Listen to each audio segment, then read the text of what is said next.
Welcome along to this week's episode of The Endless Stream. I'm Aidan and I'm here with Brian and Kevin. Hello. Howdy.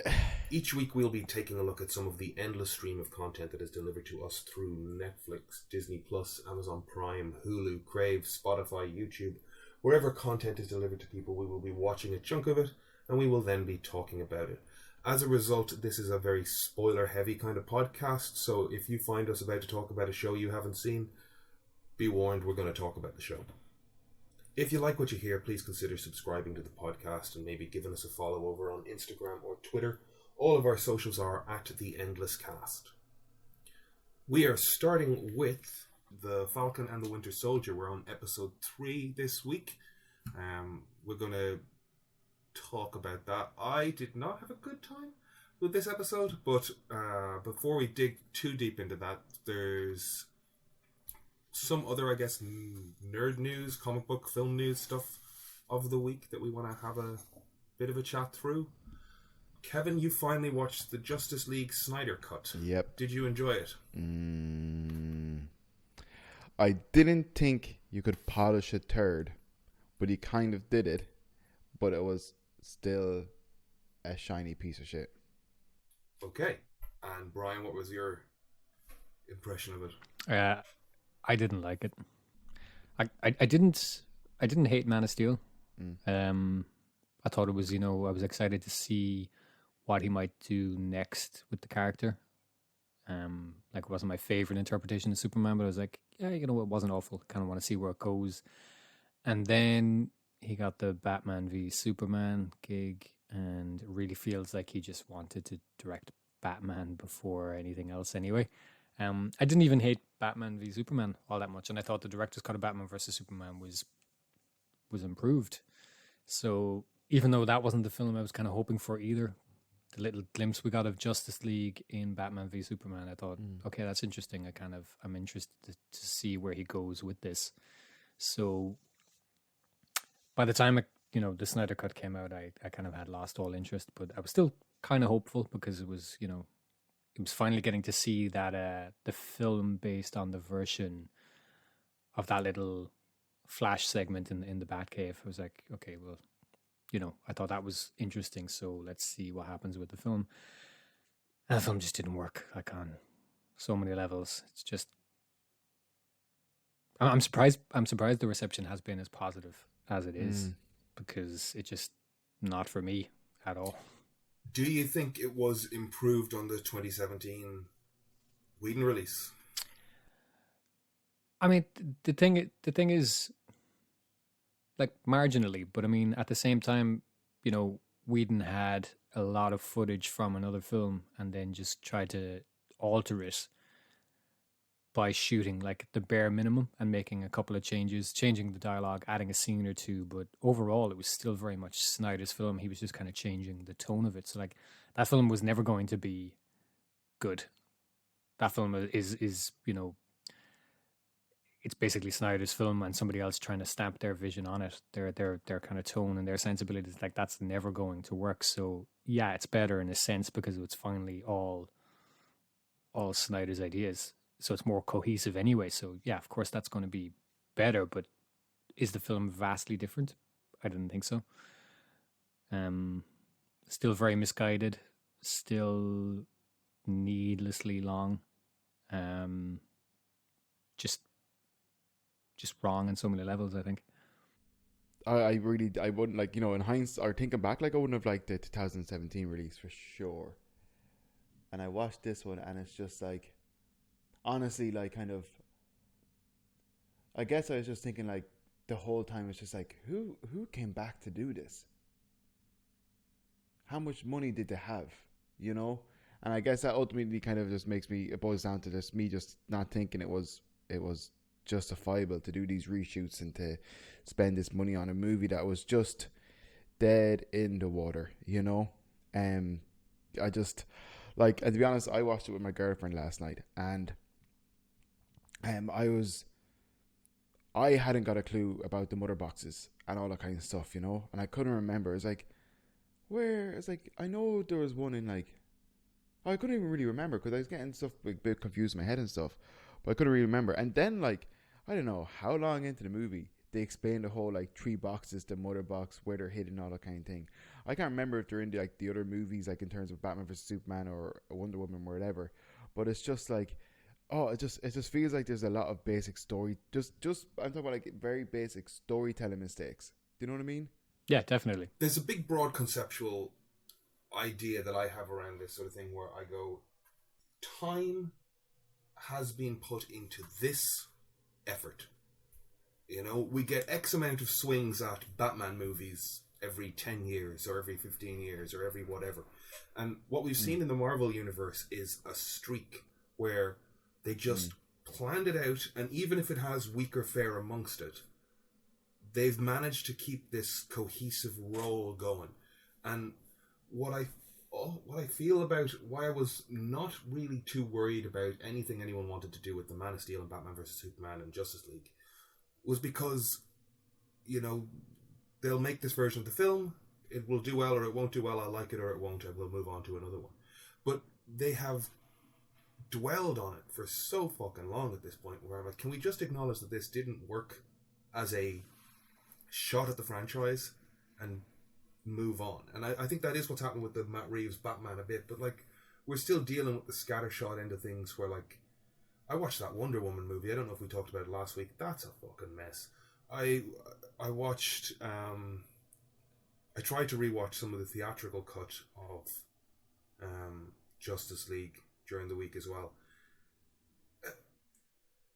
I don't know if it's moving too quickly for the tone of everything they shot, but like, when by comparison, I don't think you see Batman or Wonder Woman or Flash for like actually being heroic in the Snyder cut for 30, 40 minutes, an hour. Like, there's a lot of swanning around, whereas I think we open with Batman in the Whedon cut and they just try and get everybody doing something super heroic.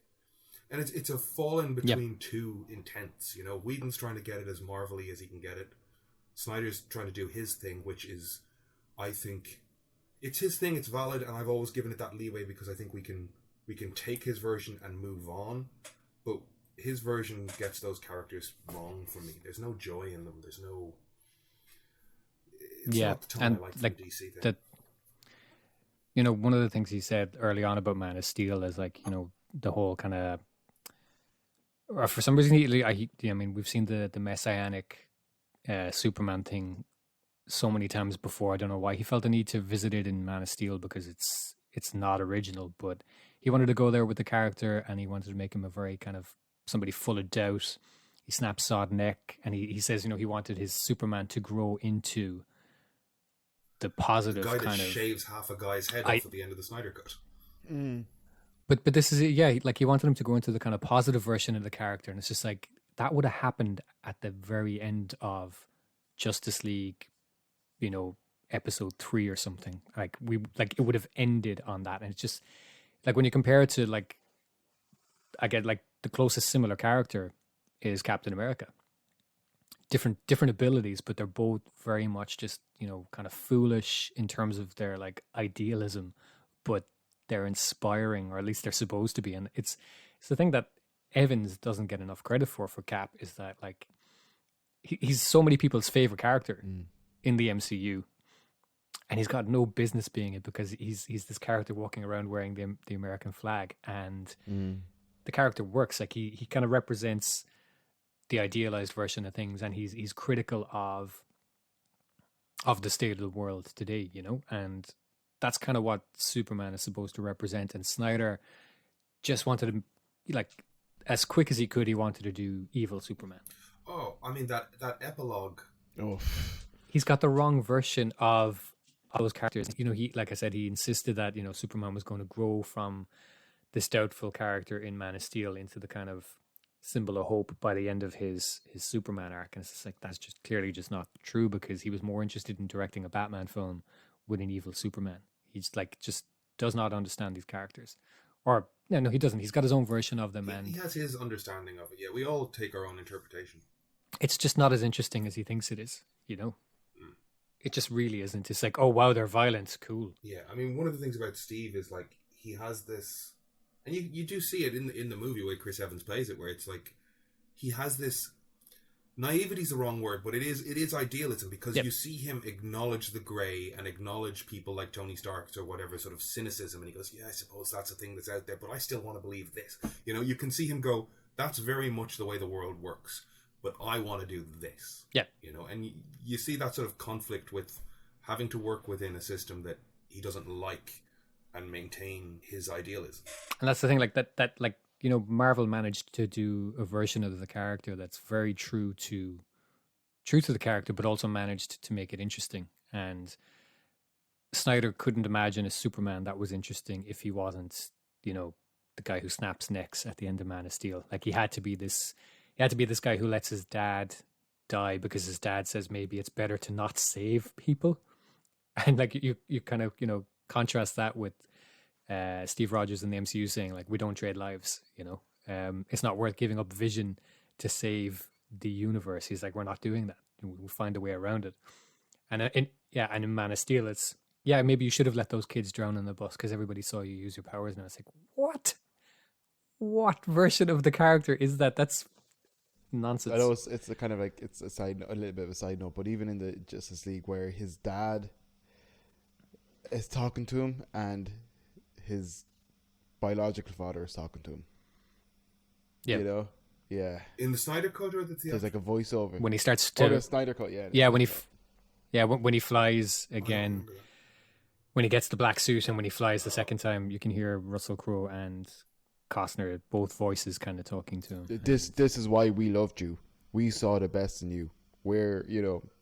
the fucking black suit. I don't like it. It's kind of end of story. It doesn't, like, the black suit in the comic books, they make some argument that it is a Kryptonian cast in essence. It is a healing device put on once he's fought Doomsday to deal with the fact that he is hugely diminished. Zack Snyder never attempts to go into that. It's just, I want him in the black costume because I really want to be doing Batman. Yeah, no, he just wanted to put him in black. Yeah, I want to put him in a black costume. He's not even got his traditional Kryptonian healing mullet, you know? Yeah. But it's weird he put him in the black costume, and then at the end of the movie, where he's evil Superman, he's in his colored costume. He's in the blue and red costume.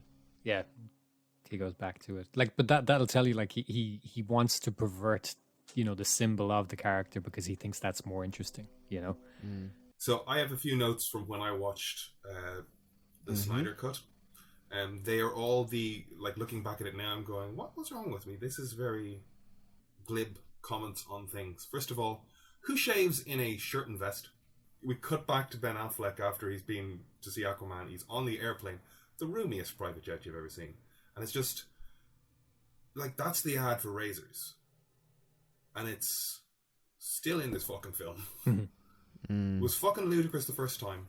Diana's art restoration outfit was a pristine white with a sort of decorative stitch number on the right shoulder. Like, don't you, like, generally aprons, paint all over your hands, kind of grotty, dusty environment.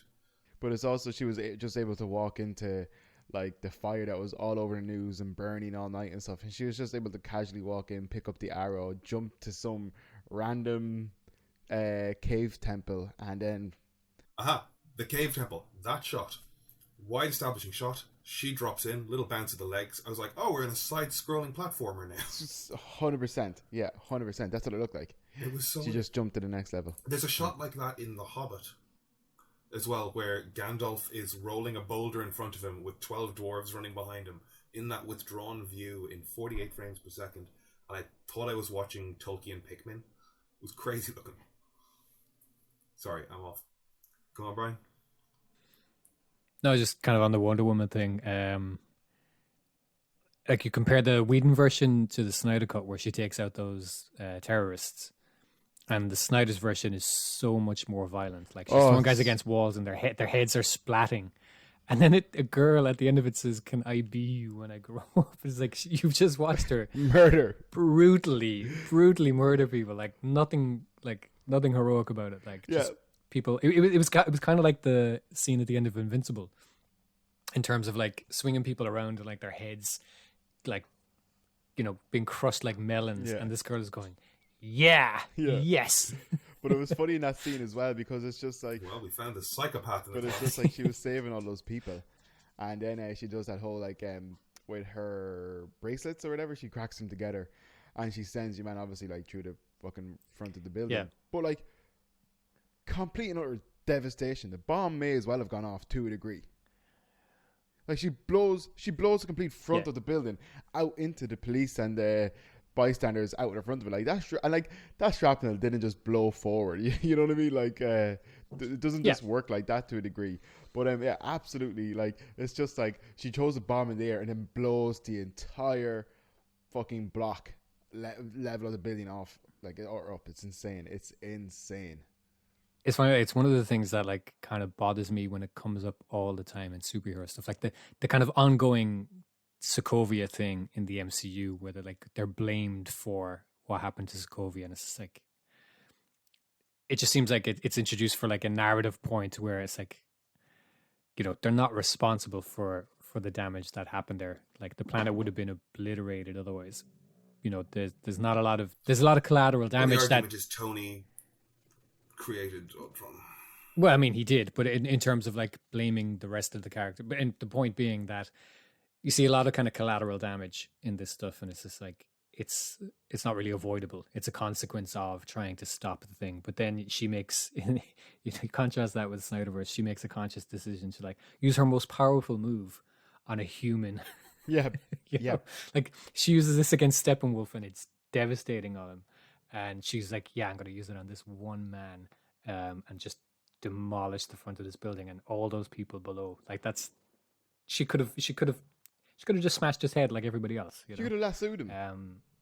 Yeah. Like if she's like I'm not here. Like this is no like I'm not criticizing Wonder Woman. I know it's like she's obviously not a real person. I'm not criticizing Wonder Woman. It's literally more Zack Snyder. But it's just like Wonder Woman could have like just like she's able to stop bloody bullets. Like as in like she's quick enough to see bullets fly from a gun and hit them with a bracelet, and kind of even like make eye contact. Look at the bullet hitting the bracelet. She can do all this stuff. Like she's like they're going on basically how much fucking super speed she has in this super slow motion scene, and then it's just like she just entirely obliterates a building. It is actually bloody. Yeah. Sorry, Aidan, go on. No, I just have more flippant shit. Aquaman rescues that fisherman, wearing a vest for that little trip out, drops the fisherman back at the bar, decides time to take the shirt off to go swimming this time, and dramatically and slow motionally take off the vest that was good enough for the last swim. Then a woman smells it. Well, that's the start. Actually, earlier I was going to say that's when he takes off his Aaron sweater, and I was like, okay, I guess there's some mythology around him, so they sing this song as he leaves. But she she definitely picks it up and gives it an El Momoa sniff. She smelled his jumper. What I was going to say about the Aquaman thing is stupid as well, right? Because every time he goes into the water, as you said, they do this big dramatic thing. Every time they do this big dramatic thing of him sexy taking his shirt off. And here, he's gorgeous. Like he is. I'm not even trying to be like, yeah, like I'm not saying it in a kind of like, oh, I'm a lad, I'm gonna touch my feelings. Like anybody fucking with eyes in their head would see he's a very attractive man. Like he is. He's beautiful. He's like, he has that ruggedness. He's great shape, all that kind of stuff. Why does he take off his jumper or his sweater or his t-shirt to go swimming? Like, and he comes to the island fully clothed, or is there bags of his clothes just all around the island, or is he just littering islands with clothes? And when he comes up, he's just like, oh, there's one of my shirts. He took off an Aaron sweater. Yeah. Swam to get his vest, rescued a fisherman, came back and just littered. Also, that Nick Cave song everywhere. is just so on the nose. It's bad. Sorry, Brian, which one? The song that plays when he takes off the vest, and it's like, there is a king, there is a kingdom, and it's so on the nose, and it's laughable as well. Like, just was that Nick Cave? Was it? Yeah. I like Nick Cave though. I like the song. Yeah, no, he's great. Yeah, but it was just, you know, the choice was just so on the nose. I know, but it's DC, isn't it? Aquaman was in Africa, and they were playing Africa. Yeah, but that's even funny, you know. Huh? Like it's the seriousnwas of it in the Snyder cut. You know, it's slow mo, and especially because in the trailer that we saw back in 2016, I think, or was it early 2017? I think it was a Comic-Con trailer, and it was Icky Thump by the White Stripes, and it's just it's a great trailer, and it just, that moment is particularly like the guitars in that trailer are kind of coming in when the waves are crashing, and it's just like, that's so silly, but it's I'm up for it. Like, give me that film. Give me that film 10 times over. Like, I think Snyder's biggest thing is, yeah, he really wants to make these kind of intellectual films, and it's just like, just make 300. 300's great fun. Just, you know, nobody can criticize you for 300 because it knows what it is. It's fine. And it's silly and it's fun. Yeah. Yeah. Someone else has done the thinking there, though. You know, and that's always what I think is like, if he has a panel by panel that he can follow, if somebody's done the story, he's a great, like, what he brings visually. I was just going to say, like, kind of visually, cool. like, honestly, his movies are good. Like, kind of. Yeah, he's a music video director. He understands he understands music and images. Like, and there's so much of it that kind of, like, in fairness, like, there's a lot of it, like, just with the slow motion and the shots and the different things like that, like, if you just freeze framed it, or it'd be like an epic moment in a comic book or something. But I don't think it just doesn't translate to the screen as sincerely, you know. And I genuinely think, like, there's a decent director kind of in Zack Snyder who, like I actually love that scene in Batman vs Superman where Martha Wayne's pearls get wrapped around a gun, and as he pulls the trigger, snaps the pearls, you know. That might be from the comic books, but I just think it's really nicely done in the I never read the comics, but I just think it's really nicely done in the movie. But I was going to say, it's just like Zack Snyder, when you're watching it, it's like there's a director side of him that's kind of decent, and then there's the bloody, there's like a 12-year-old who's just after downing 12 cans of monsters in early 2000s, and it's just going wild and wants it to be as orange and blue tones as possible or whatever, and just like beams of light in the sky, girls with like molded chest plates, big muscly, like it's just so like a 12-year-old just given a budget and being allowed to do whatever he wants. It's some of it's rough, real rough. There's a couple of filmmakers, and like the only one I can think of offhand is like where I think they're really good at one thing, and if they did that, like Guillermo del Toro has made great films, but he's made a few that I think fall a bit flat. And the thing of it is I think he's an exceptional art director. I think what it is with him, and if you compare Pan's Labyrinth to an English language movie, I think there's something in the translation that gets a bit lost.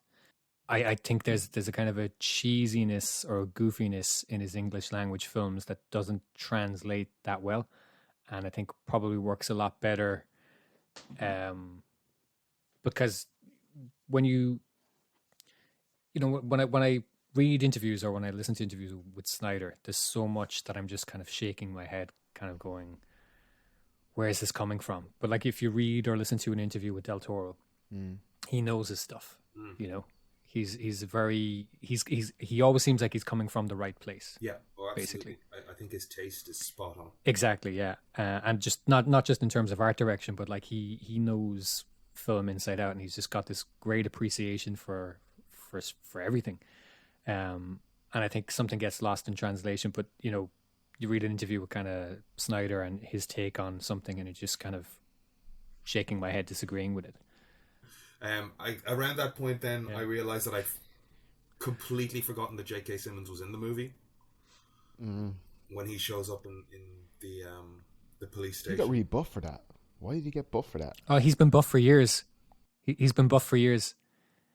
After he did Oz, he said like he was in Oz, which was years ago, a long time ago, and he was saying like he was playing this kind of scary dude, and he saw himself in the show, and he's like, I'm not convincingly, like, I don't have the physique of this character I'm playing. And since then, he's been in shape. Since then, he got in shape. After seeing himself in that, he just kind of,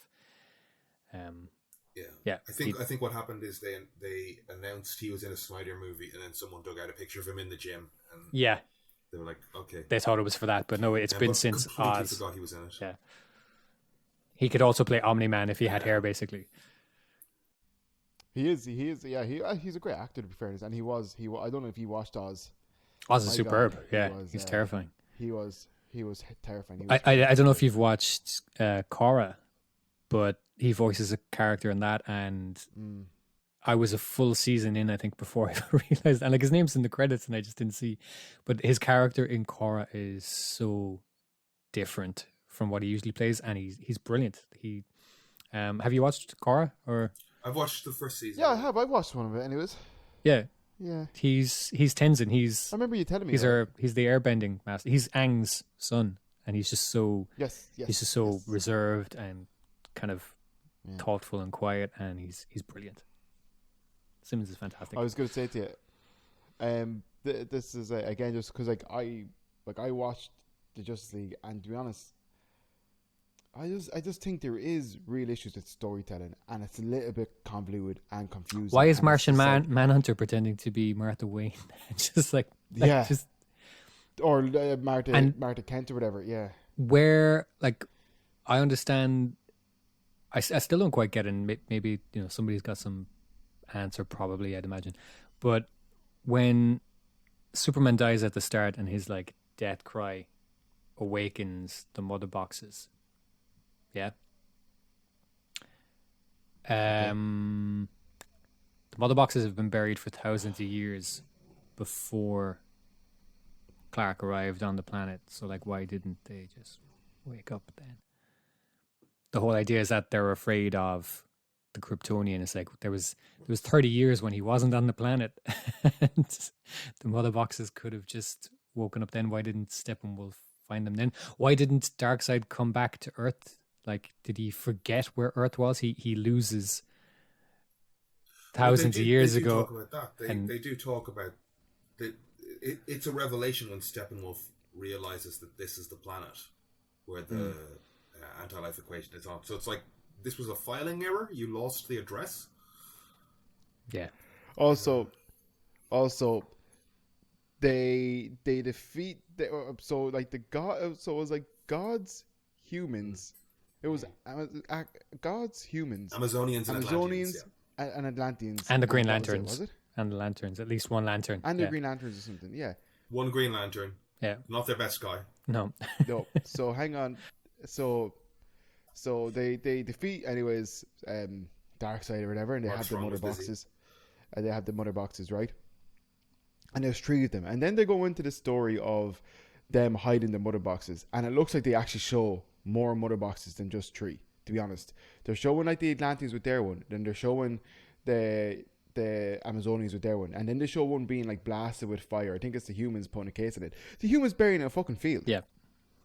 Everybody else is kind of guarded, safe. Yeah, I think the rejects from Lord of the Rings buried in a fucking field. We're more closely related to squirrels than you'd think. Yeah. Yeah. Yeah. Amazonians have a whole thing where people are willing to die to protect it. The Atlanteans give it to a kraken or something. Fucked it in a field. But again, I think he really did want to do Lord of the Rings, and the boxes are his version of the Ring of Power. The elves get 11, men get 9 or whatever, and that whole scene of what happens that's what he's going for. He's not interested in making a comic book movie. He wants to make 300 again. But he wants to do it on a Lord of the Rings scale, and superheroes is his opportunity to do it. I've a couple more notes. Go on. The Nightcrawler is a decent name, but a shitty vehicle. Oh, the spider thing. I think it's supposed to be like a bat crawling in a cave as well. It looks like a crab, except it looks more spider-like. But I think crabs. Yeah, Zach, I like crabs. But yeah, if you've seen bats kind of crawl around caves, that's what it's supposed to look like, I think, but it doesn't work. Great if it moves really fucking fast and is an effective weapon, but if you're a guy building weapons, you go, well, that doesn't work, and you do something else. The fucking plane he's working on, the flying fox, also a type of bat. So, I would have preferred to see the Technodrome. Honestly, it just has better, I don't know, underground properties than whatever Batman had, the spider crab thing. And then my last note is when they resurrect Superman, it looks like they gave him the note that you can have a hairy chest, but you have to shave your abs, so it looks like he's wearing a fur bra. I've done that. It's not a good look. You can shave it with your one blade, but you can't go 0. No hair below the pec line. Yes. Yeah. It's just not a good look. It's not a good look because he probably has hairy legs. So what's that about? Victor Stone. Victor Stone, the cyborg. Isn't it a cyborg? Yeah. Terrible. Again, I don't. People talk about how much improved his arc in the film is. It's like, No, they gave him. he an has arc. one. They, Like, yeah, they gave him one. It's like it's not better. They're like, oh, he's the heart of the film, and I was like, I mean, and that whole visualization of like when he's looking at the financial markets with the bull and the bear, Oh. and it's just. And you could see one's whole life play out, and he just added her a few extra money. I'm shaking my head for the listeners. I'm shaking my head with my eyes closed. Yeah. Just silly. If you want to see And more, again, it wouldn't be Bryce, so bad if it didn't play it so seriously. But it's it's silly. It's just it's a good. Go on. I just want to say as well, like, "Song to the Siren" is, one of my favorite songs, and when it just started playing when Flash saves Iris, Oh, and that song, it's just like, I love that song, and it's just terrible choice for that moment. Just I went from really liking Ezra Miller Yeah. no, terrible in it. as the Flash he's annoying. to having to see these scenes of annoying. him so many times now, and like he's popped up in other things. He popped up in the TV version of the Flash as his Barry Allen. I'm kind of sick of his shtick. Yeah, I was excited to see him play it, and people were saying, "Oh, he's got no business playing it." At first, I was like, "Oh no, I'm kind of excited to see what he does," but tired of it really at this point. There was a moment where the Flash had to reach light speed in the tunnel to. His running looks awful as well. Yeah, but yeah, it's so bad. so bad. The hand movements and stuff Sorry, is just not great. Yeah, and they've tried to justify it, saying it's supposed to be like a speed skater. It's like, no, it looks bad. Speed skaters look cool. This is bad. Yeah, it does look like the least effective way to, like, you see sprinters and they're trying to eliminate drag and like make their movements more efficient, and he's doing whatever he's doing. I mean, it was a kind of cool, I don't know, it was a cool kind of sequence, that last sort of travel back in time to undo shit, but it just It didn't work, and it's like him talking to his dad that whole time in slum, like, I don't know, what's he's saying something like, it's all happening at the same time, and it's supposed to be this big powerful moment, and it just didn't work, for me at least. If any, like, right now off the top of my head, it reminds me of a scene that I love in Speed Racer when he's winning the race at the end, and he hears Susan Sarandon kind of, he hears everybody basically throughout the film telling him, and Susan Sarandon, I think, is one of the last people she says, when we see you do what you're doing out there on the track. And it's just, I think anybody who's seen the film that even didn't like it can agree that that's a really effective moment in the film. I don't know if you remember it that well, but it reminded me of that, where I don't. I have seen that movie a few times, but I'll send just the scene to you later.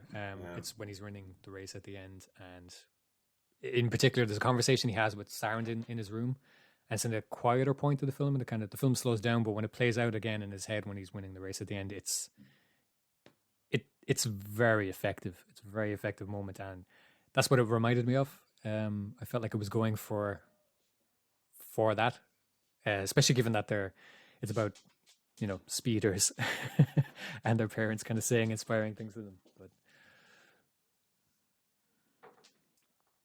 Speed Racer's great. When are we doing a Speed Racer special episode? I've never seen it. Have you not, Kevin? No. Genuinely, we should. And Kev, you haven't seen it. And it's pronounced. I love it. Sarandon. Sarandon. I've been saying that wrong for years. Susan Sarandon. Sarandon. What have you been saying? Sarandon? Same thing. It's like I used to say Tony Yeah. Collette. I used to say Tony Coletti. It was Collette. It's kind of, yeah, you're wrong in that. You're wrong for that. Yeah. I know I'm wrong. I'm sorry if you're listening. Sorry, Aidan, back on track. Yeah, I'm just trying to bring us around a little bit to... I mean, the problem is that there's another Aquaman movie in the works. Is there a third Wonder Woman coming? Yes, I would imagine. Yeah. But I've forgotten the name of the director. She's off it, isn't she? She's gone doing There's Star a Wars movies. bit of... It's not clear yet. Patty Jenkins. I think she'll be back, to be honest, because I think it's bad press for them to... She can she can take a lot of credit for the success of the first film, and however the second film went, you can put a lot of that down to the pandemic as well. Who knows what type of box office it would have had, whether you like the film or not. I think it'd be a bad press move for them to to get rid of her, unless it's her own choice and she decides, no, I'm going to do the Star Wars thing instead. Did we talk about this? Did we talk about this Wonder Woman movie last week? I've not watched it yet. Let's move on to it after. I kind of want to say one thing, I guess, if we want to wrap up the Justice League thing, unless you want to come back to it. Yeah. People are talking about like it's a kind of a big example of the power of the kind of fan movement, and that it's a big win for them. And what effect will this have going forward? I don't think so. To be honest, I see it as it was a smart business move. There was enough reason for them to say, let's spend 70 million and we're estimating it'll get us this much in new subscribers to HBO Max, and we can do it because they were so quick. Once it came out, a week after it came out, it was on to here's what's happening next. Like the Snyderverse isn't happening. Here's what's coming up next. We've got Flash, we've got Aquaman, we've got all this other DC's coming up. Let's put the Snyderverse to rest. People have been talking about, oh, look what the fans were able to achieve. And it's like, I think they basically just projected like, there's this much talk about it online. If there's this much talk and we spend 50 to 70 million, it works in terms of we need new content for our platform. It gets us 4 hours of new content and it gets us an estimated X amount in subscribers. That's why it worked. It's not because they finally listened to the fans. It cannot be ignored that the release, like the official announcement, I just Googled it here, the official announcement for the Snyder Cut was the 21st of May 2020. So we're 2 months into a pandemic and shooting had stopped.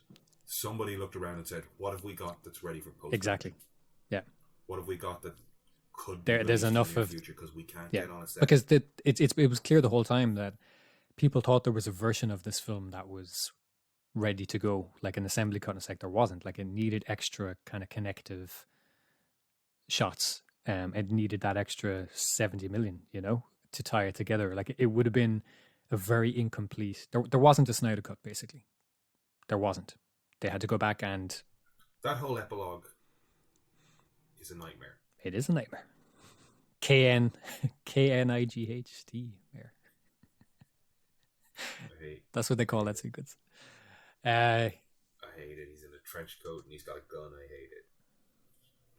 But even to put that in there, and the Joker office, and like he knows he's not doing more with this film, and to be so ambiguous then about how or why Joker is involved at all. Why is the Joker behind Batman? To give him a reach around. Clearly, he says it. It's right there in the film. Batman invited him there, and then like Batman's shocked he's there or something. They're clearly not in the scene together either. Oh man, that shot looks like the MTV Movie Awards when they would cut to like a Will Ferrell in the Matrix bit. It looks like that. It looks like he looks like he's wearing yellow kitchen gloves. Yeah. Yeah. Let's be honest. The CGI is absolutely fucking shocking in the movie.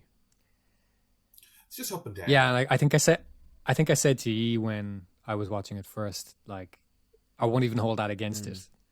Yeah, I didn't, to be honest. Yeah, but at the same time, don't have so many unfinished shots in there, especially when they don't serve the rest of the scene. Like that scene with Steppenwolf attacking the Amazonians doesn't need to be that long. The horses are. There's so many unfinished shots in there. It's just like just leave it out. Right, we better move on to the old Falcon and Winter Soldier. We didn't even get to the new gods. I mean, look, they that's kind of where I was going. They've please tell me. I believe so. Wonder Woman's still around. I could do with them cancelling that. I could do with them getting rid of Aquaman. Like they tried to do this sort of like what we're going to do is standalone movies. I watched Aquaman again recently, and like I think what I said to it, I saw it in the cinema, and I remember like texting you guys afterwards. I remember there was like 1 or 2 points where there was like 12-year-olds in the cinema that were just loving it, and I was like, this film's going to be a hit if if this kid tells his friends about it, like they're going to want to see it. And it's a very silly Yeah, film. well, that's fair enough. I don't mind that, to be honest. But it works basically. And I wasn't a huge fan of it, but I can see why it was a big hit, and I don't mind that they're going to make a second one. I'll go see it, to be honest. I'd be more excited about seeing that than the Suicide Squad. The problem with the Wonder Woman and the Aquaman components of this existing universe is they kind of work. But I want the clean slate. I want you guys have the foundation of a brilliant universe. I think that's why the Flash movie is going to go ahead, because that's going to have a multiverse angle to it as well, and it's going to make a case for these characters existing without affecting the kind of interconnected. It's going to be a way of saying we can have Robert Pattinson as Batman, and he's not the same Batman as the one that Gal Gadot and Jason Momoa know. It's a different Batman because of something the Flash does. Shazam out there as well. Yeah, I think that's why, despite everything, because Ezra Miller's had some kind of weird stuff in the press as well, and I think that's the reason it's going ahead. He choked some woman in a nightclub. I don't think it was a nightclub. I think it was just like in a store cafe or something. A cafe, yeah. Yeah.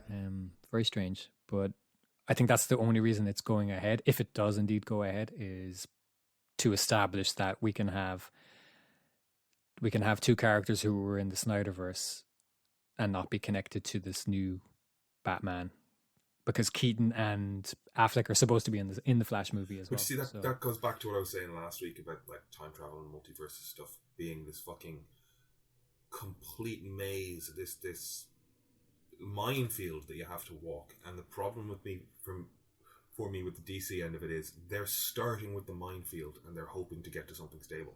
That's the thing. Like when you look at how many fans there are of the MCU that have never picked up a comic but can follow the MCU, and they get it, and they're invested in it, and never read a comic, and for whatever reason, I guess maybe just because it was. I mean, there's a lot of people that are just regular cinema goers. They just go on a Friday or Saturday night, and they got invested in these. Well, what I mean is like there's so many people I talk to that are just massive MCU fans that only know the characters from the MCU, and that's cool. That's cool. But what I'm saying is they know the ins and outs. They know how all these things connect, and you can do a multiverse story with them because they've been following it. They'll be able to parse through. They're not going to be kind of going, "Who's this? What's going on? What's that over there?" They'll get it. And Warner Brothers wanted to kind of rush straight to the Justice League movie without kind of setting them up. And even if you want to do things your own way, like it's a risky move to want to just go straight to the team up film and then to decide you're going to do the multiverse stuff immediately afterwards. Just it seems very. I don't know. Is that? I mean, the multiverse stuff is happening in the middle of the team. In Batman versus Superman, we've got the Flash popping in and going, "Hey, there's a multiverse where there's time travel elements going on here." And they did announce this week that Robert Pattinson's Batman would take place on like Earth 2 or something. Yeah, but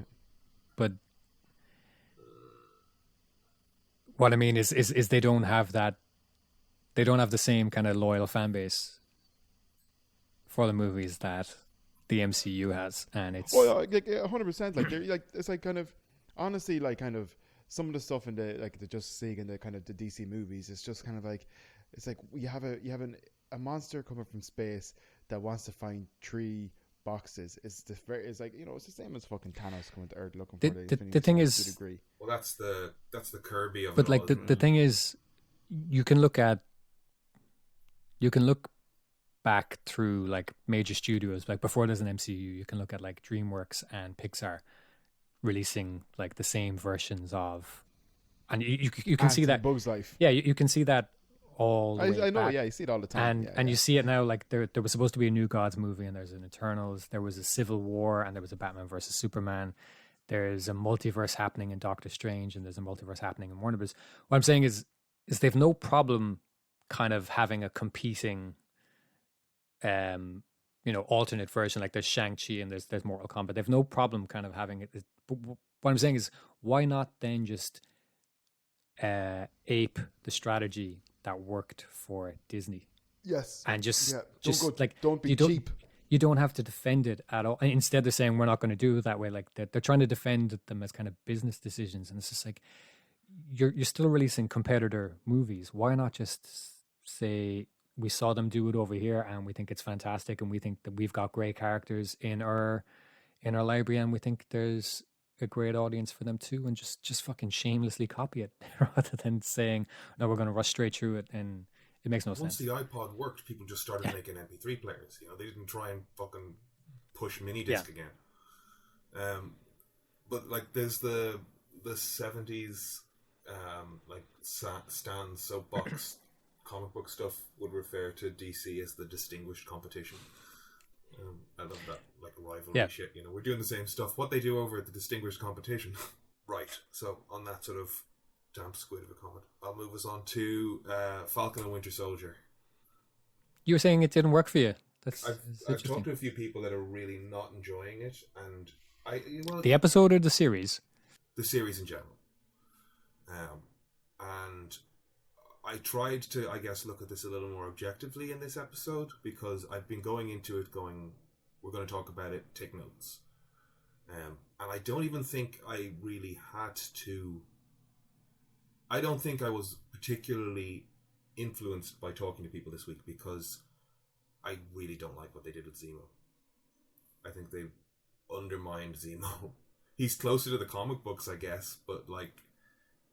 I get it. I've seen people say the same thing, but I don't agree necessarily, because he was still very enigmatic in Civil War, and he cuts through the film. He's not the central conflict, really, and that's the point, is that he kind of finds a way to pit them against each other. And I know they kind of effectively retconned the character, but he's pretty thinly sketched in Civil War. I don't think it's bad. I think it works, but I don't think it has to reset or undermine. I watched Civil War just during the week, I think Wednesday night or something. So it's still pretty fresh. So the character's pretty fresh, and I didn't mind what they did. I get it's a retcon. I get it's quite different, but they basically mentioned that he's the head of some like death squad kind of military. I don't think that excludes him being a Baron, you know. I don't think it excludes him being a Baron. It's just he went from this, and as you say, thinly drawn kind of character that isn't really the central crux, that sort of skirts through the film, pitting them against each other. And I think Daniel Bruhl's having a lot of fun. Mm-hmm. Yeah. But I think this hurts what they established, and they could have established more about the character without adding this kind of goofy, puckish element to him. He's kind of Loki-ing through the place a little bit. Even at the end of Civil War, the one or two things he says to Steve when he's like, so nice to finally see a flaw. I think that element of that mischievousness is still in there. I think it's always kind of been there a bit. It just doesn't. I get what people are saying. I don't think the two are mutually exclusive. I think we saw so little of him in Civil War that why can't he be this kind of puckish character, Particularly when our introduction to him is he's pretending that he's crashed his car into the guy's lawn, and then he comes in like he's it's already been established that he's quite a deceptive character, and he's deceptive. He masquerades as Bucky in Civil War, So he has always been this kind of deceptive character. It's just now we're just to see him actually have fun with it. Yeah. Reveling in it. And why wouldn't he? So let's go back to the beginning of the episode then. What was the opening? There was a commercial first, wasn't there, for the global... Did it open with that? There was an ad for the Global Repatriation Committee or Council or Committee, whatever it is. It opened with that, I think. I like that they're thinking about that stuff. You there, Kev? Yes. Yeah. Okay. Like, I'm listening. Did he sneak off to the bathroom for a minute? So it opens with the Global Repatriation Committee, which is an interesting thing to think about. And it's like, yeah, I was confronted with, my thought was everybody popped back in and went back to their homes and whatnot. But it's like, it's been 5 fucking years. You do sell those properties. yeah, the world would shift out from under you over 5 years. That's a hell of a fucking thing to deal with.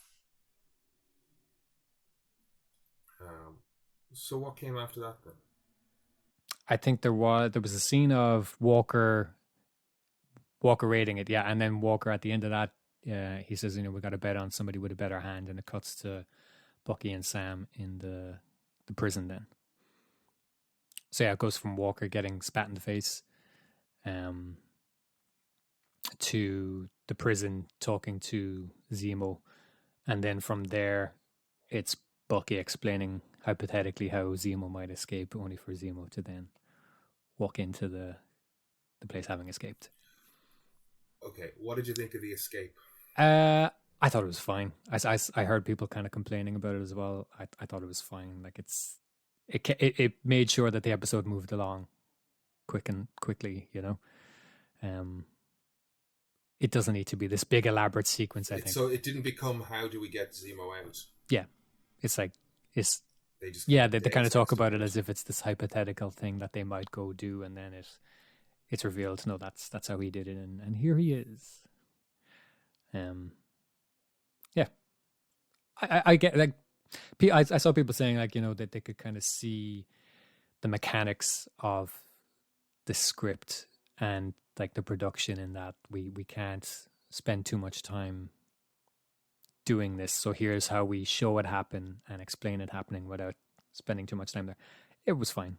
Like it was perfunctory, but it didn't pull me out of the story there, you know. I think that's the word for it, though. It's just the perfunctoriness of it. It's just like, it is a bit, yeah. So much time trying to get him in prison, and yeah, but it like I said, it kept it moving along for me, which I kind of. You once you know that he's getting out, you don't need to spend too much time getting him out either.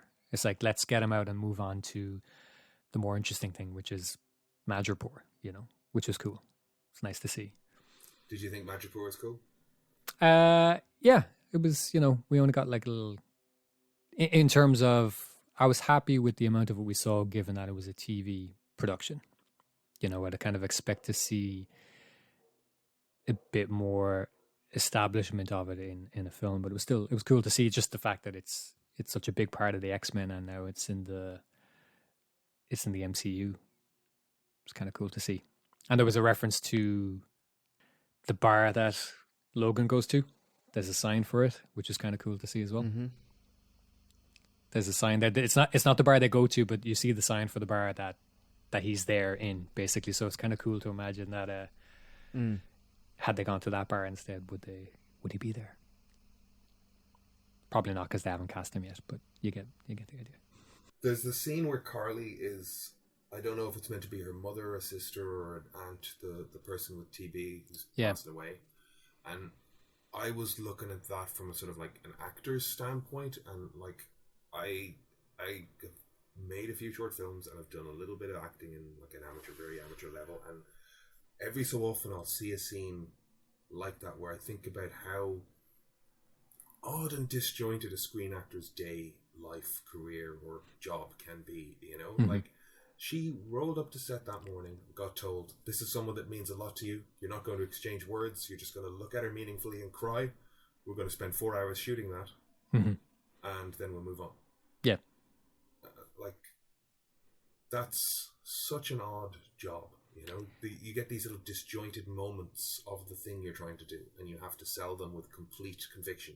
That occurs to me as well quite a bit when, not even necessarily an emotional scene, just when two scenes where you might see an actor might be so far apart and they've got to pick up the thread of the previous scene. But for the actor, it might have been the first and last things they shot over 3 months, but it connects to a previous scene which they're not in, but they've got to pick up the narrative thread and the emotion. Like, I can't think of a good example, but of energy. Yeah, but like there could be a scene not involving them, involving two other characters, and it could lead to this kind of dramatic revelation, and then you cut to the actor it's affecting, and they're playing it, and yeah, you know, they've got to understand it. Okay, so these two other people who aren't in the scene with you, who you haven't actually met, they've just learned this thing, and now you've got to act the scene with all the intensity of that revelation. It's just like, that's a hard job.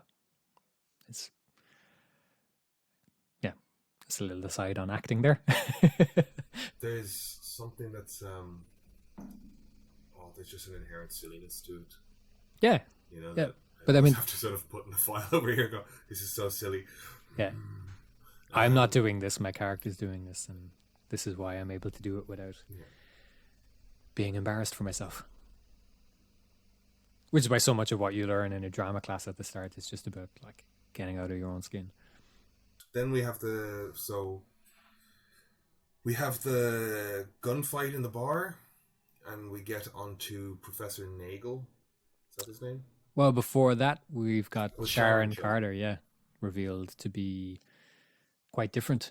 And that's the thing as well. I mean, you could argue that they undo a lot of stuff with her character, because when you think she's got this important moment in Civil War where she kind of says that quote from the comics that Steve Rogers says it in the comics, and then Sharon says it at the funeral, and she attributes it to Peggy.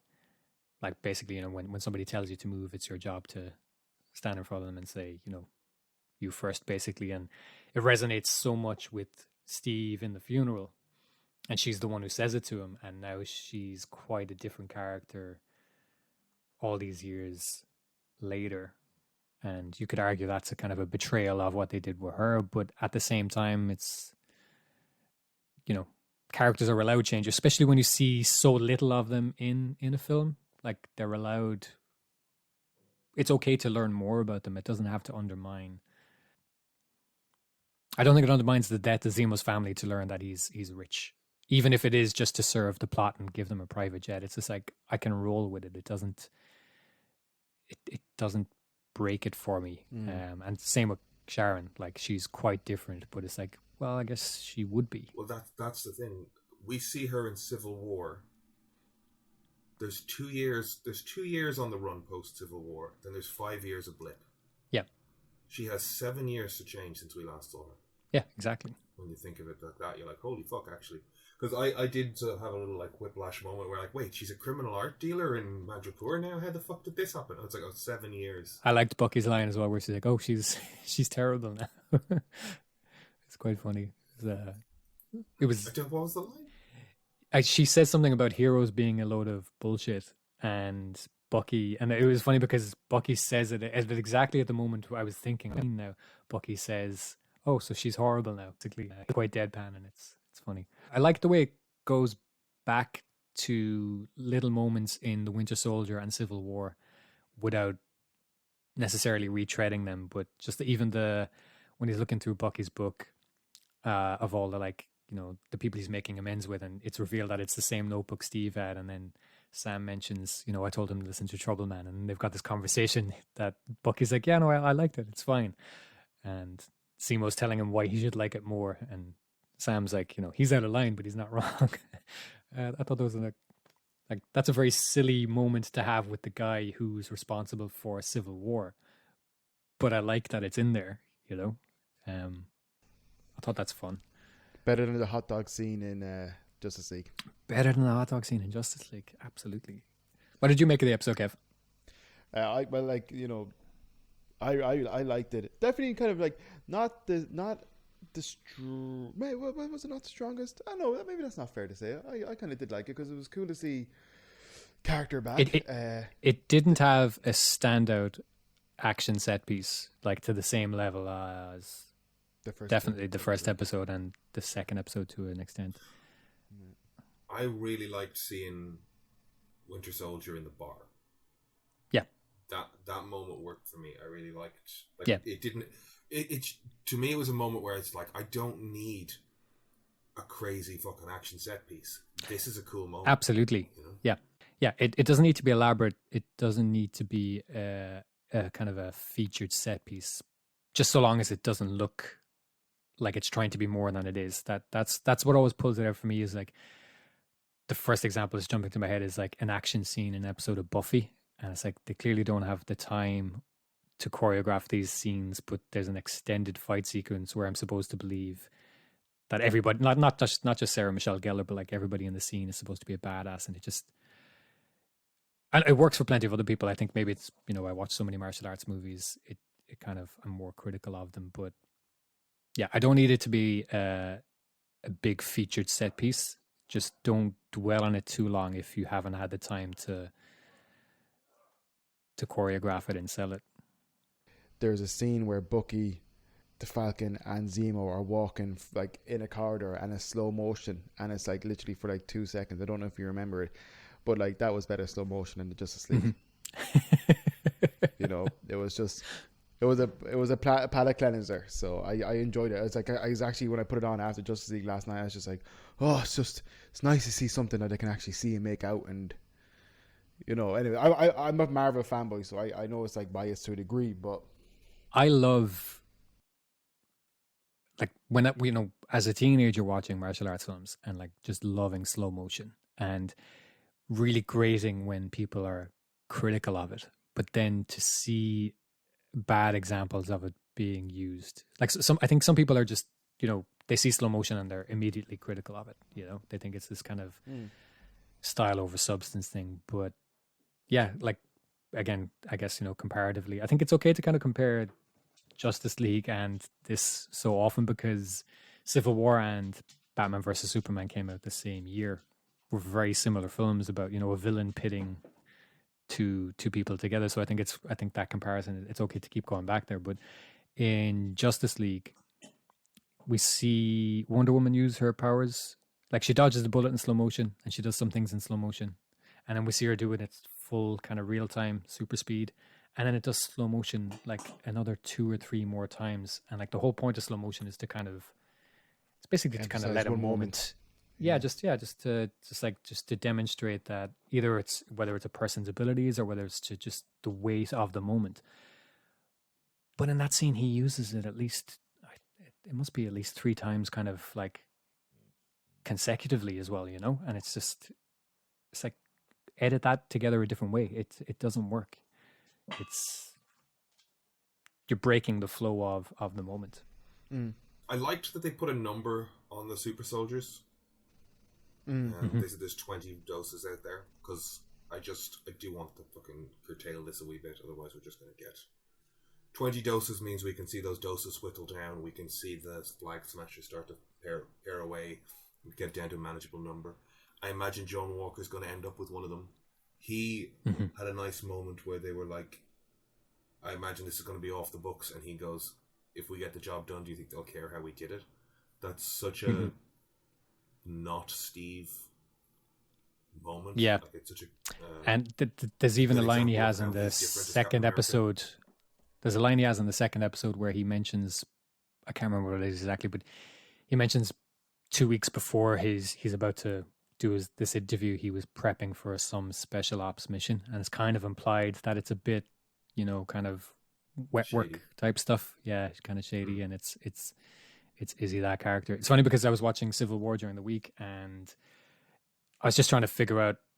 They're never really clear on, like, is it the exact serum that Steve was given, and then like, shouldn't Steve be kind of more, not necessarily powerful, but a bit more unique, just in terms of what the character represents in the world? And then we just kind of think about the process where it was given the serum and he was kind of infused with the Vita rays, which like drained the entire energy from the block. And it cured his polio and whatever else he was sick with. And he was also 4'11" and he's 6'2". And I was thinking, like, are these other serums, are they the same thing? Because we do see in Civil War, the other Winter Soldiers, when they get a dose of it, they are noticeably, they're not skinny, but there's that scene where, I think it's actually played by Evans's stuntman, but there's a scene when they give it to him first and he's like, he's having, it looks like a bad physical reaction to it. And then when it cuts to him later, he's noticeably bigger, but it's still not the same as, curing polio or whatever. And it's like, are they getting the same version of the serum, or is Steve a bit more special because there's the rays? And then Nagel mentions, it's interesting that then they included that line, Nagel saying, mine's is the optimum version. There's no bulking up and stuff. Is like, but does that mean it's just optimized in terms of the results it has on the person? because Erskine's serum, it brought out, you know, there's a reason Red Skull looks the way he looks. It's because it brought out this, you know, toxic, awful part of him. And like, does he mean it's optimized in terms that there's no negative effect, or is it just them saying anybody can be a super soldier now, and we don't need to spend a fortune on a trainer to bulk them up? It's like, is that the point of that line, really? God, you know, or yeah, I thought that. That because like, but like basically like, but it's true. You know what I mean? Like, because if you look at the Flag Smashers, it's not as if like the girl who goes up the bin at the end. Yeah, but like, it's like you could see, for example, like I was blanking name, Brie Larson, who's Captain Marvel. Mm-hmm. She went through a huge physical transformation to be Captain Marvel, you know, and it's just kind of like, you know, I get it for the TV show to a degree. It's a TV show, but it's just like, she doesn't have to. Like, they're kind of saying like that's what I thought straight away. It's just like, they're saying like they don't have to be buff dudes or buff girls. Yeah, kind of just be. I don't like it. They do. I bristle. Yeah, no, me too. Yeah. And like, again, it's if they want to say that, look, they're super strong, but they're not Steve Rogers level strong, but they can still be a threat, and I'm kind of okay with that level of it. But it did feel like they were going out of their way to say these are all Captain America level threats, but they just won't look like Chris Evans did, because even Chris Evans didn't look. Chris Evans didn't take his shirt off again, like, throughout the rest of the MCU. He's got that one big reveal where he comes out of the tank and he looks phenomenal. Like, go back and watch. Like, he looks ridiculous. And for the rest of the films, he's always got a vest on. Like, his arms look great. He's clearly in shape, but I do think there's a part of it. There is a lot of money that they do spend on. It's not just the time of. It's not just the time that the trainer and the actor has to spend. Sorry. There is also just the, like, time is money, effectively. So not just what they have to put in it. It's like, we got to factor into our schedule that it's going to take them 6 months and a dose of steroids to get to this shape, you know? Gotta get me some of them Marvel steroids. Should have given some to Daniel Rand. Oh, Jesus. One of the things I laughed at was Zemo spotting the mask in the back of the car, and I went, what the fuck is that mask about? And then when it finally comes into play, I went, oh, it's a stunt mask, so you can have a completely different person jump off a container and do a little bit of a flip in a fight. It's like, oh, stunt mask. I like seeing Zemo do that, to be honest. Oh, yeah. It wasn't Zemo. The character, it was the character. I liked it. I used to like Zemo in the comic books. Zemo's great. I don't know, when I grew up, I used to love Zemo and Kang. Kang was brilliant. Jesus. I saw somebody recently talking, I can't remember who it was somebody on Twitter just talking about how, like, comic book costumes should look kind of bright and colorful and stuff, and that I think they were making the point that too many artists now are trying to bring, like, in the comics, they're trying to bring costumes in line with the film versions where they look like they're kind of functional and stuff, and they were saying like they don't have to be, and it's like, I do want my films versions to look kind of functional and stuff, and I don't think they can't either as well, because especially, I know I'm comparing to manga again, but I think manga really does kind of functional costumes, but in an iconic way. I think they've always done that quite well. But at the same time, then I was just looking at like pictures of Zemo from, I don't know when, like, you know, in the comics years ago, and like just such a silly costume if you think about it too long, but just in terms of like in a comic, purple and fur and yellow, it's just like, it looks fantastic. It's I love it. Gold. I love it. Yeah. There's room for both. And I think you could have a Zemo looking like, you could absolutely have Zemo with gold and fur and purple in the MCU as well, and look great, because I think his does translate to the functional kind of tactical thing as well, you know. I think it can lend itself to that. Well, like Zemo, if I think back to, like, I'm trying to remember him, he has this real, like, post World War II, World War I German flight jacket, fur and high boots, sort of like Franco-Prussian. I'm just all the German things I can think of, but like that militarized, like, riding that boots coat, and a crop, and like, I am the German. That coat they gave him as well was great. Like, I think he has a monocle. The coat they gave him was great in the episode. Like it very much looked that. And then he has his little dance. That's another thing, actually. The first Avenger had great costumes. Red Skull in first Avenger, his costume is great. Like before he even Hugo Weaving, before he even has the Red Skull, when he walks into that, is it a church or something, and he finds the Tesseract? Like his costume in that scene, like costumes in first Avenger are fantastic, including Cap's first costume. Like they made it look like was it a kind of paratrooper element and stuff to it? And brilliant costumes. That's a great film. There was a sort of comic to movie backlash in like the early 2000s when like post X-Men comic characters started having sort of black leather suits, and there was a sort of like, are you going to give up trying to bring, I guess they thought movies with superheroes would only work if you sort of normalize the costumes, and they tried to feed that into the comics, and Ultimates definitely took some of that concept of trying to normalize the Avengers outfits, and that will have fed into viewing them as doable in film. Like, oh, we could actually transfer this into film, and then once you see it, there's this little, now let's find the line of like, can we make it a little more comic-y? Wanda's Halloween costume, Scarlet Witch, it's great. Is great, and I guess it wouldn't fit next to anybody else, but it's like, that's great. But like the thing is, they could simply add a couple of lines to that bright red just to sell it as something a bit tactical, and it would work. It would work just as well. I think I even showed you, like, there was an example of somebody on TikTok, and just the gear she was wearing riding was like this very snug, but clearly, serves a purpose for riding. It's like, make that red and put a cape on it. You've got your... I was going to say, did they change Batman's costume? Did they give Batman a new costume in this one? In the Justice League remake? The goggles? No, not the goggles. Like, because initially, like, as far as I was remembering the original anyways...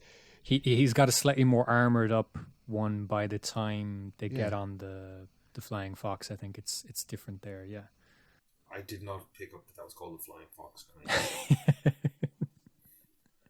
hate it.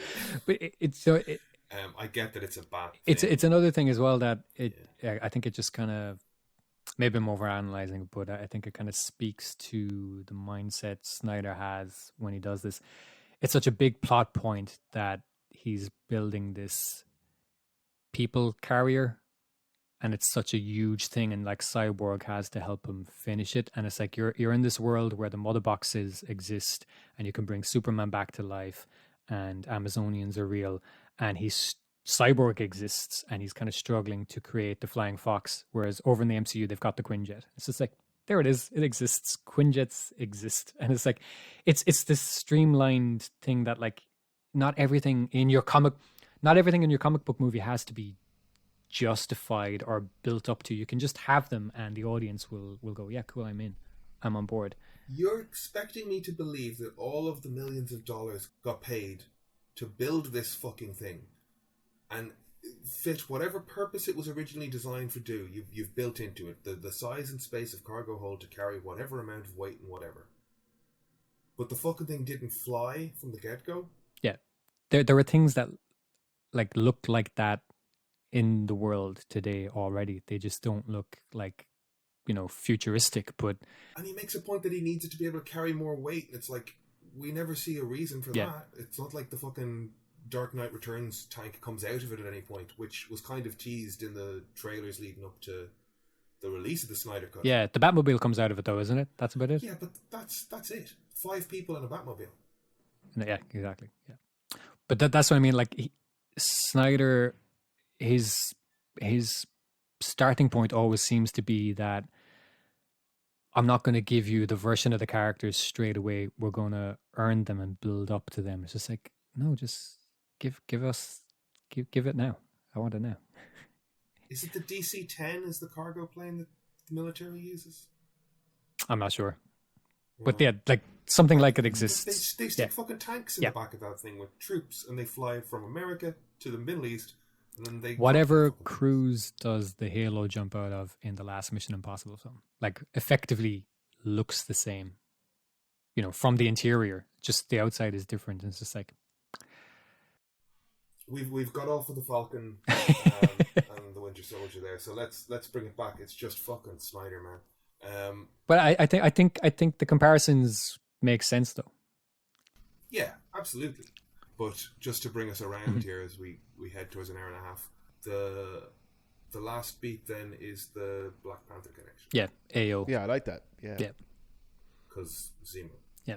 That was AO Black Panther's like guardian, bodyguard. In the Dora Milaje, AO is in Civil War, and then the actress from The Walking Dead, it's Denai Guerrera. Is that how you pronounce it? She's given more. She's the head of the Dora Milaje in the Black Panther film, and then she kind of takes over as the.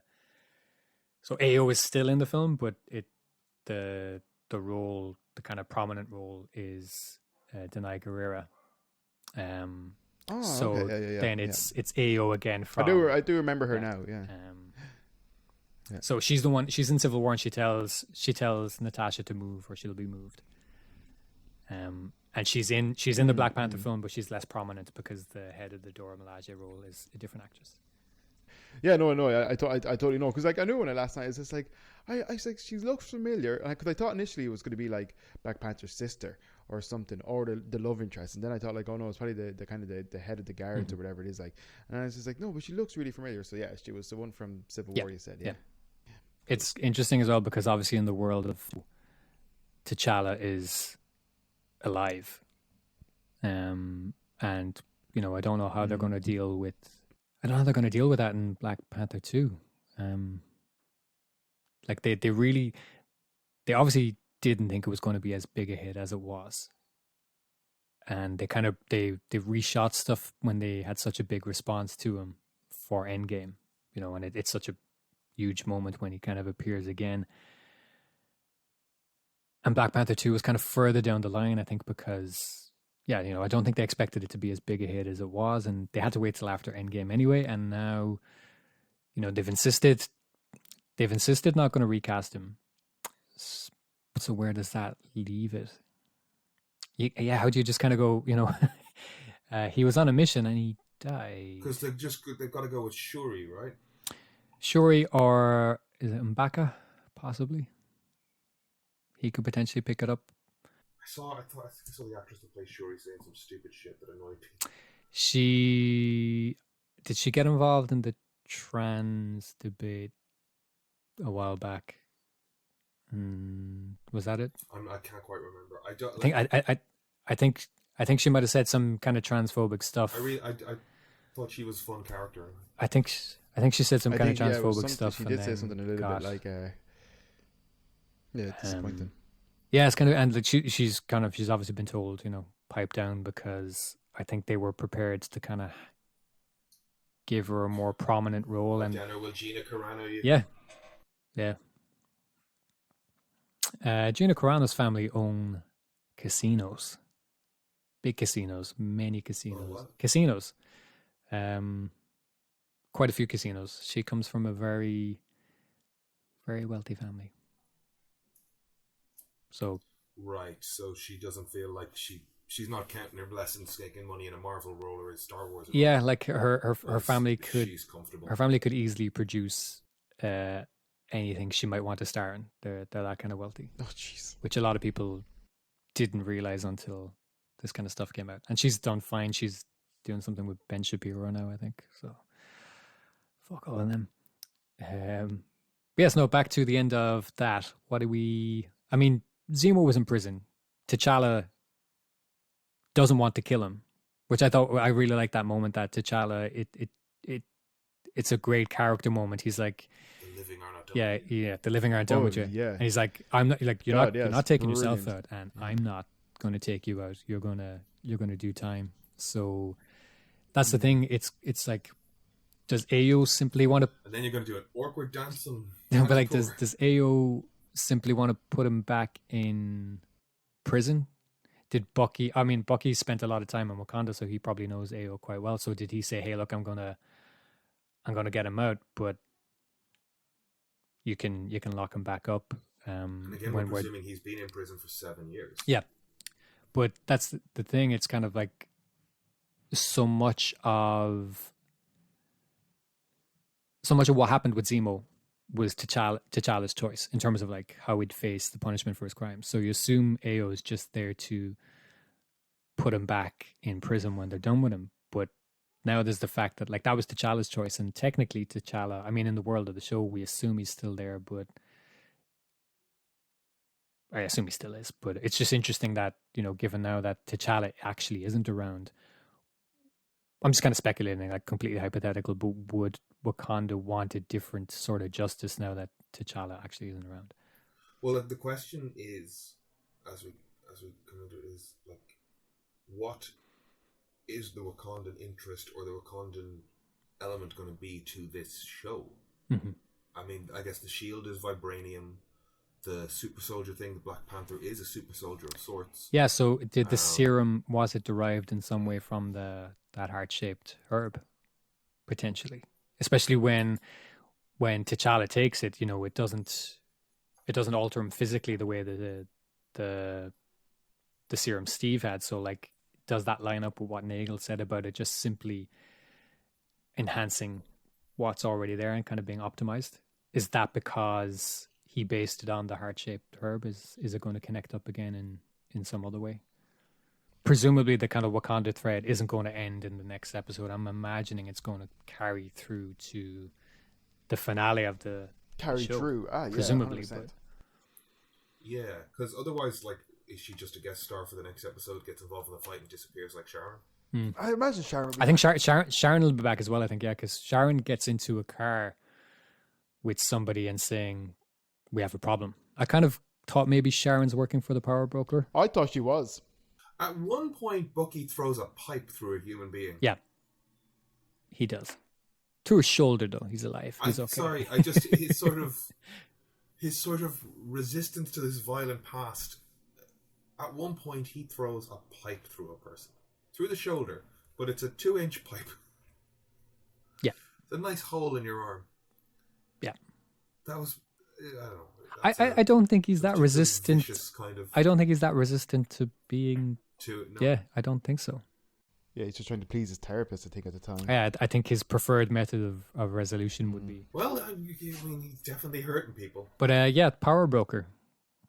I assume Sharon's working for the power broker, or potentially is. Yeah, or is the power the broker. only thing that I think maybe isn't is that she gets into the car, and she says to her driver something like, "We have a problem."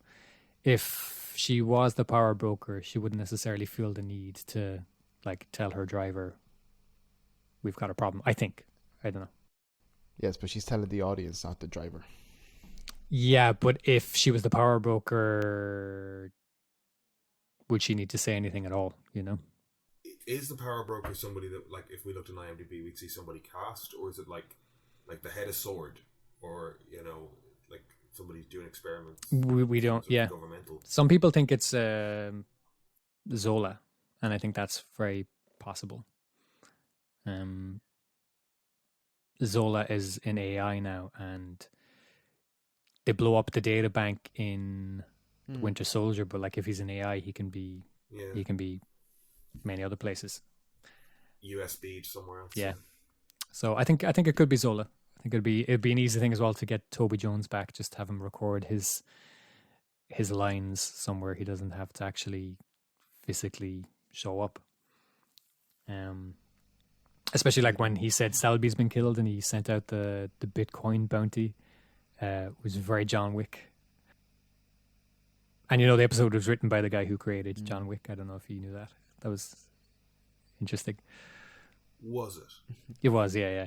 And it's very John Wick. When we get into the sort of color scheme of Madripoor and everything. Yeah. Color scheme of the bar. And everybody's kind of like suited and booted. Madripoor very much is an island version of the Continental, you know. So he was a good pick. He was a good pick to write that episode. Interesting. Yeah, it only occurred to me when I saw Madripoor. I was like, this feels very John Wick, and then I saw his name in the credits, and I was like, okay, that makes sense. That was fun. All right, so what do we think? Is Winter Soldier's going to get the shield back, 100%.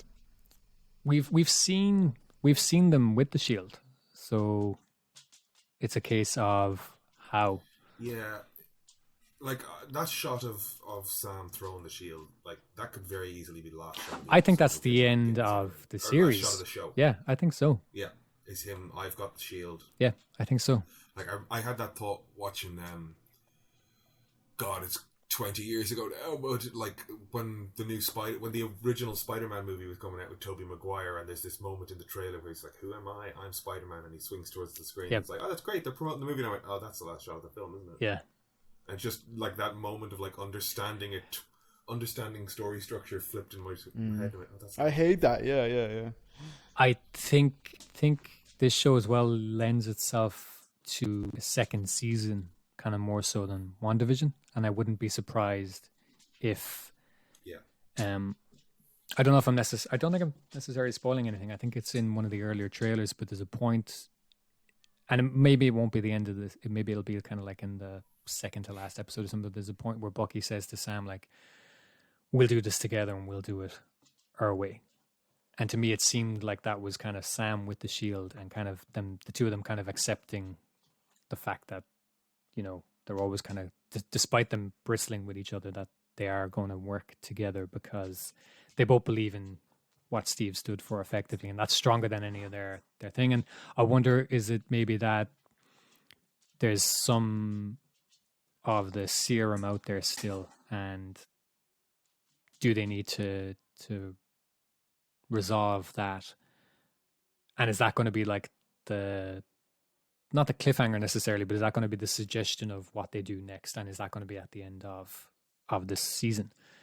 Because another thing as well, I saw somebody suggesting that like this isn't a sort of concept of story, but more like the names or the sense of identity being played with in it. You know, that like this might, well, if you're posing the second season, there's no way they change the name of the show. But the suggestion was like this could be the last time we see them going by Falcon and Winter Soldier. You know, you've got Captain America. Well, I mean, the thing, like they could change the name of the second season.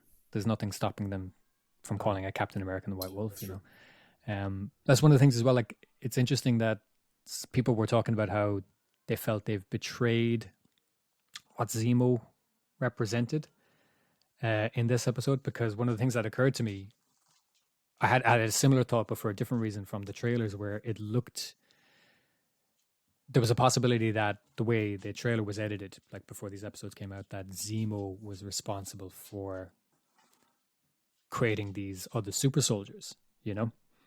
And I was thinking that's that's more of a betrayal of his character, because he, you know, he says, "Do you really think I want more of you in the world?" And he kills the other Winter Soldiers. And I think that's you know, the fact that they didn't go there is good, because I think that would be a bigger betrayal of his character. And then in the episode, he kills Nagel because he doesn't want more superheroes. And I think despite him becoming 100%. A bit of a Bond villain and stuff, it's still quite true to his Civil War character, in that at the end of the day, as much as Daniel Bruhl is enjoying being this kind of puckish character, as you said, he was still very much about, I'm not having more of these people in the world. And does he take out John Walker? Does John Walker get a dose of the serum, and is he the one that takes him out? Is the point of that scene maybe in a couple of episodes? But one of the things I want to say is, one of the criticisms we had of the last episode, and maybe it's one of the reasons they put it in there, is one of the Flag Smashers is taken out by a bunch of guys with guns. And is that to kind of illustrate that, yeah, you know, unless you've got this vibranium shield, for all your power, you're not bulletproof? And does Walker gain the super soldier serum, but does Zemo take him out despite that, you know, gun to the head, like, for all you want to be? Maybe we'll actually kind of look back and say that scene served a purpose, when, you know, when you're lined up against a firing squad of people and you don't have a shield, then, because to be fair, that is something they did in The Winter Soldier, even like after Bucky and Cap have the fight in the freeway, when the rest of like Frank Grillo's character and they all show up, they do simply just put a gun to their heads. And then, he says, there's TV cameras, don't do it here. And it does kind of point out that, yeah, if they've got enough of a head start, like in Civil War, when the German special forces show up, they can kind of take them out when it's a tactical situation. It's in a stairwell and they can get out of a situation like that. But if you corner them and you give them nowhere to run and you point guns at them, then yeah, they're not indestructible. And is that how Sam gets the shield back? Does Zemo take Walker out at the first opportunity? He keeps Bucky around. Bucky's also a super soldier, but Bucky serves a purpose at a point, and Bucky's got a vibranium arm, so he can deflect some shots using that. But is that how they get the shield back? Does Zemo say, yeah, you've forgotten that I'm still all about no superheroes, yeah? And is that what happens? I do think it's funny. Like I've been thinking about it since you said it last week. This is 6 months after Endgame. Mm-hmm. Old man Steve is still around, presumably. Presumably, yeah. I mean, until they tell us he passed away subsequently after giving him that shield. Mm-hmm. Like, I know Evans isn't going to pop back up, but they can allude to him being out there. There was rumors that he was coming back to do something, and then they've played it very coy. And is it because he did come back just to do one scene somewhere? Yeah. Kind of hard to know. There's a whole arc in the comics where I don't know if he gave. I can't remember. Like, I'm so disconnected from them as well. Like, he either lost his powers or gave up his powers. But the age caught up with him for an extended run. Old man Steve Rogers was a SHIELD administrator. Yeah, like he was just working for SHIELD. He becomes Nick Fury, kind of almost. Shape, but he was 100 and whatever. Yeah, he's just old. Yeah. So, I think we should probably look to wrapping up this episode as we get up around an hour 40. We're actually going good here. I think when you edit it, it'll be a good bit taken out, though. Yeah, it'll be a bit shorter. We talk about Justice League forever. What do we think Zack Snyder's going to do next? He did want to make a film of the Fountainhead, and he said, given the current political climate, he's not going to do that now. And I've said it before, like, he's Michael Bay, but he wants to be Christopher Nolan. And even Christopher Nolan isn't Christopher Nolan.